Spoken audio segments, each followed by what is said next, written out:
بسم اللہ الرحمن الرحیم الحمد للہ وحدہ والصلاة والسلام علی من لا نبی بعدہ۔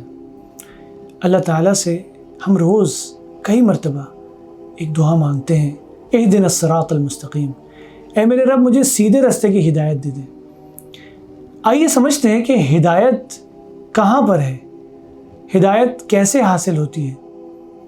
سب سے پہلی بات تو یہ ہے کہ سب سے بڑی نعمت ہدایت ہے جو اللہ تعالیٰ نے ہمیں سکھائی ہے کہ تم مجھ سے یہ مانگو۔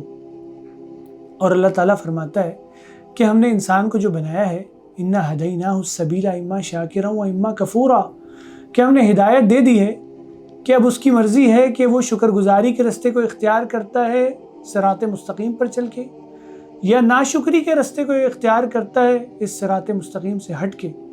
اللہ تعالیٰ فرماتا ہے فَأَلْهَمَهَا فُجُورَهَا وَتَقْوَاهَا، ہم نے الہام کر دیا ہے انسان کے اندر کہ اچھائی کیا ہے، نیکی کیا ہے، تقوی کیا ہے، اور برائی کیا ہے، فجور کیا ہے، فسق کیا ہے۔ یہ ہدایت کہاں پر ہے میرے بھائیوں اور بہنوں؟ اللہ تعالیٰ کا فرمان ہے اِنَّ هَذَا الْقُرْآنَ يَهْدِي لِلَّتِي هِيَ أَقْوَمُ، یہ قرآن ہی ہے جو سیدھے راستے کی طرف ہدایت دیتا ہے۔ سب سے پہلی چیز قرآن مجید کے ساتھ تعلق۔ قرآن مجید کے ہم پر حقوق ہیں میرے بھائی اور بہنوں۔ پہلا حق تو یہ ہے کہ ہم اس پر ایمان لے کر آئیں، اس کی تعظیم کریں کہ اللہ تعالیٰ کا کلام ہے۔ دوسرا حق یہ ہے کہ ہم اس کی تلاوت کریں۔ تیسرا حق یہ ہے کہ ہم اس کے معنی اور مفاہیم کو جانیں۔ چوتھا حق یہ ہے کہ ہم اس پر عمل پیرا ہو جائیں۔ اور پانچواں حق یہ ہے کہ ہم اسی کی دعوت دیں، اسی کی تبلیغ کریں، اسی کے ذریعے اصلاح نفس کریں، اور اسی کے ذریعے لوگوں کی اصلاح کا مشن جو ہے اس کو جاری رکھیں۔ دوسری ہدایت کہاں پر ہے؟ اللہ تعالیٰ کا فرمان ہے کہ اس قرآن کو اگر سمجھنا چاہتے ہو تو کیا کرو؟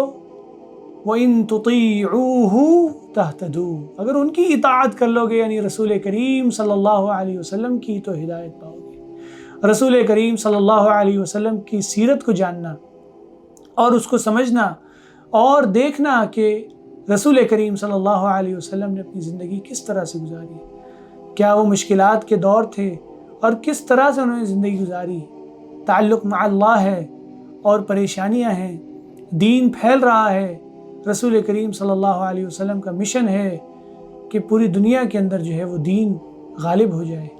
تو ہمیں بھی چاہیے کہ دین کو اس طرح سے سمجھیں، قرآن کو اس طرح سے سمجھیں جس طرح رسول کریم صلی اللہ علیہ وسلم نے سمجھا اور سمجھایا ہے۔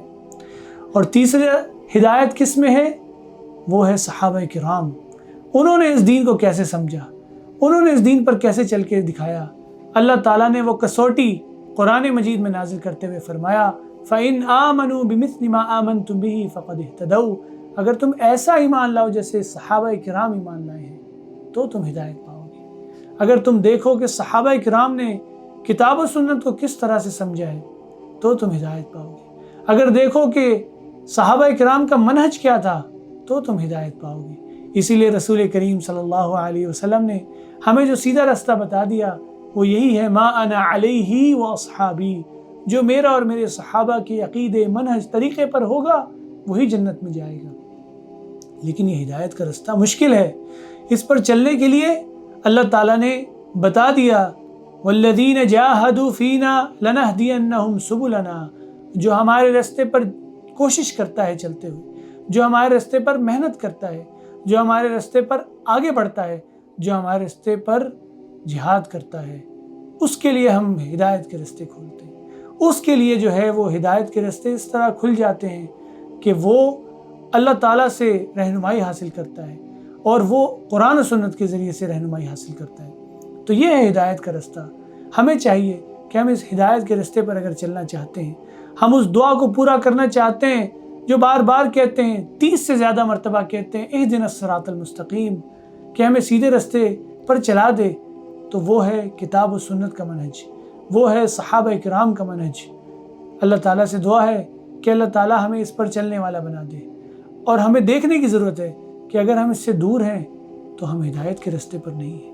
اگر ہم اس سے دور ہیں تو ہم دنیا میں زندگی گزارنے کے لیے نہیں آئے ہیں، بلکہ ہم اس دنیا میں زندگی رب کے بتائے ہوئے طریقے پر گزارنے کے لیے آئے ہیں، تاکہ رب کی اس جنت کو حاصل کر سکیں، ان اعمال کو کر سکیں کہ وہ رب ہمیں اس رحمت کے اندر ڈھانپ لے کہ ہم جنت کے مستحق بن کر جنت کے طلبگار تو ہیں، جنت کے وارث بھی بن جائیں۔ اللہ تعالیٰ ہمیں صراط مستقیم پر چلنے اور دین حق پر ثابت قدم رہنے کی توفیق عطا فرمائے۔ بارک اللہ فیکم و جزاکم اللہ خیر، والسلام علیکم ورحمۃ اللہ وبرکاتہ۔